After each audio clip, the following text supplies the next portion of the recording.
உண்மையிலேயே பலசாலிங்கிற விஷயத்தை எனக்கு நிரூபிச்சு காட்டு. அப்ப நீ சொல்றத நான் உண்மைன்னு நம்புறேன்.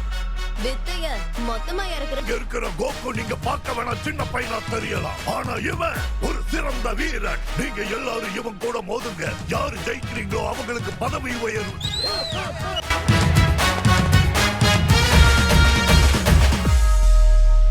அதிருதா நெஞ்சம் அதிரனு மாமே, பதறுதா உள்ள பதறனுண்டா, உதறுதா காலு உதறனு மாமே, வருவது அண்ணன் ஆண்டனிடா. அடடா இவனா ஜெகதம் எனிமிக்கலாம் காணே, சீரும் சிறப்பா குட்டிக்கும் சம்பவம் தீனே, தகராறு கொடுத்தா பிள்ளைங்க அட்டாக் போடு.